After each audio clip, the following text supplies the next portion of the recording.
In politics, nothing happens out of mere coincidence. Everything in politics is normally well planned, well scripted, and executed to achieve a specific political objective. Moses Kuria, who is the Gatundu South Member of Parliament, held his homecoming on Saturday. And one of the people he invited to that particular event was none other than Stanley Lovondo. And Lovondo, during his speech, uttered certain words which actually alluded to the fact that Dr. William Samoei Arap Ruto tried or made attempts to eliminate President Uhuru Kenyatta 2 times. That statement by Stanley Lovondo has actually caused a huge storm in this country. And it was expected that almost immediately or a day later, William Ruto's brigades were going to respond, and Kenyans were actually camping on Oscar Sudi's page for a response. But so far, no response from either allies of the Deputy President or any other person.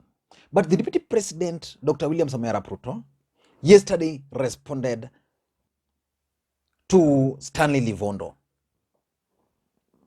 Nataka niseme tu jambo la mwisho kwa viongozi, sisi wote tulio viongozi. Tafadhali, viongozi wote katika taifa letu la Kenya, tuwe waangalifu wakati tunaendesha kampeni zetu. Tunataka tuwe na kiasi na tusiseme mambo ambayo yanaweza kutugawanya kama Wakenya, na tuseme mambo ambayo yanaweza kuleta utata kati ya Wakenya. Tunataka kila mtu ajieleze, aeleze sera yake. Wananchi wa Kenya ni waadilifu na ni watu wenye akili, wataamua sera gani ni bora kuliko hiyo ingine. And so all of us as leaders, we must be careful on what we are saying so that we can keep the country united, and we can focus on making sure that the next campaign is about issues, is about an agenda, and is about a program that the people of Kenya can buy into and the people of Kenya can vote for, not just mere rhetoric and divisive, unnecessary politics. And then Moses Kuria, who was the host, distanced himself from Stanley Lovondo's statement. I want us to look at probably why Moses Kuria is trying to distance himself from Stanley Lovondo's statements. Because the fact that Moses Kuria invited Lovondo, and I did a comprehensive analysis about this particular matter. In fact, just go back if you missed that video. I'm putting the link down and listen to that video first, then come back and complete this particular one. But let me get the response from Moses Kuria.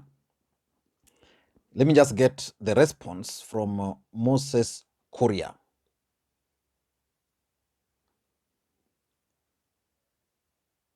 Moses Kuria is saying, as the convener of the Thanksgiving prayer meeting in Thika, I may not be responsible for what speakers said, but it was my meeting, and I have to take responsibility.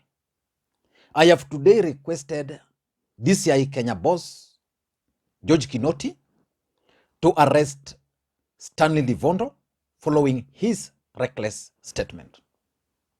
Now, that is Moses Kuria terming Lovondo's statement unreckless, just because those statements actually caused a storm.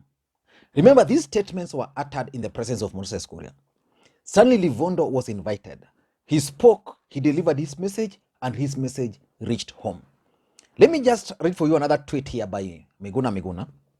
Miguna has a similar thought like mine. He's saying, Moses Kuria think that most Kenyans are stupid. He invited drug dealer, out of that, Stanley Lovondo to his function.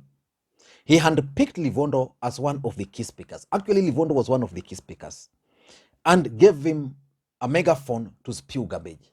The fact of the matter is that Stanley Lovondo was actually a key speaker. And key speakers are normally told what to talk and what not to talk, because Moses Kuria had just arrived It was his homecoming. It was not clear yet whether it's Azimio or in the UDA or Kenya Kwanza. And Miguna is concluding, Livondo's microphone wasn't taken away. It was a planned and staged malicious libel. So up to that point, I agree with Miguna. So let me also go through some of these tweets. There's this tweet, I don't know whether it's always Murabe, but it's saying, in politics, there is nothing like coincidence. Ask yourself, where was Stanley Lovondo for all those years? How come he was given a chance to speak yesterday? Congratulations, Njama. It is ulcers for Tanga minions. Okay. Let me not go further than that. Let me focus on why Moses Kuria is directing the DCI to arrest Lovondo. Why would he direct DCI to arrest Lovondo? In my view, I have only 3 issues with this. Number 1, it could be a trap, further trap, for William Samoei Ruto and his brigades. And I want to think that the deputy president has already realized that there's a trap here. And that's why he has restrained his allies from responding. Assuming Oscar Sudi were to respond, Oscar Sudi would have directed his attacks on President Uhuru Kenyatta. And that would have escalated the whole situation. So the deputy president, I think, has realized that this is a trap. And it was a trap in this way. Assuming Lovondo is arrested, I was reading somewhere on Facebook that is at the DCI, I'm not sure. Assuming he is arrested today, the first thing he will be told to do is to write a statement. So Stanley Lovondo will write his statement. And once he's done writing the statement, probably he will get cash bail, which will be easily availed to him because he can't be arrested for 24 hours. Someone will bail him. Once he's bailed out, someone will implicate Ruto. And Ruto will be told to go to the DCI. And probably, being the deputy president, he will not go to the DCI. And because of the fallout, the way I'm looking at it, there's a chance that if that won't happen, then police Land Cruisers and those Subarus might actually be unleashed towards his direction, his office or residence. So that you wake up in the morning, you find police waiting for the deputy president. I'm just saying, yeah? But you can't rule out possibility that someone probably is trying to trap Ruto by Stanley Lovondo going to write a statement. So that's the first trap. The second trap could be that someone would say that Lovondo is not the first guy to utter this kind of statements.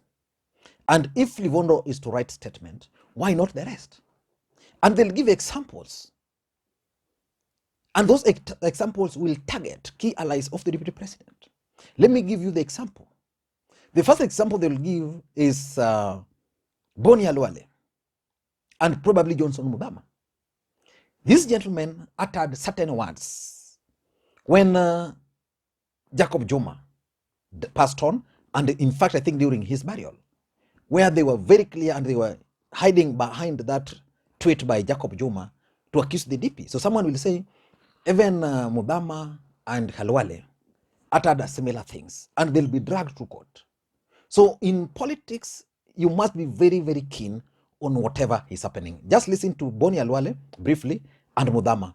Then you can understand why I'm talking of maybe someone is laying a trap for Tanga, and William Ruto, in his own wisdom, has seen that trap and therefore doesn't want to be involved in all this.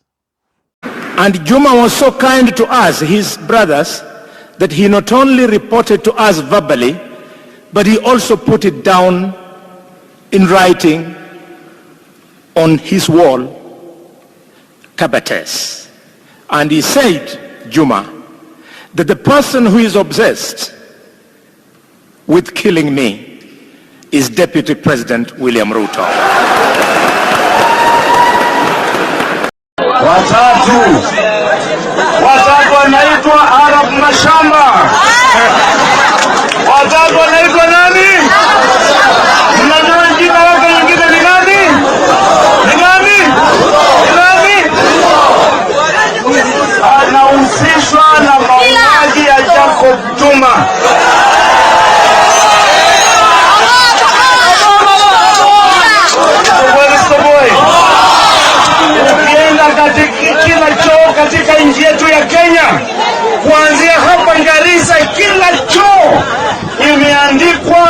aliyeua Jacob Juma ni nani? Nani? Sema mimi, wananchi wanajua. Akitembea hapa, ukimleta hapa wakati walikuja hapa, akiwa kwa ndege alikuwa anauliza pilot, na ile shamba ina mtu ni nani? Ile ina mtu ni nani? Unastahili kuongoza Kenya. Second thing I'm trying to figure out is probably Moses Kuria is now directing the DCI to arrest Lovondo because of the pressure from William Ruto and his brigades. The truth of the matter is that when Moses Kuria came into the country, he expected his homecoming to have a very big impact. So far, if the impact is there, could be 10%. What about, by the way, there was that homecoming for, that NDC for Muturi. I'm going to look at it. It was also a flop. So maybe he received a phone call from the deputy president. And the phone call was very simple. Moses Kuria, why did you allow Lovondo to attack me that way in your presence? Or maybe he tried giving some excuses. Then why did you invite him?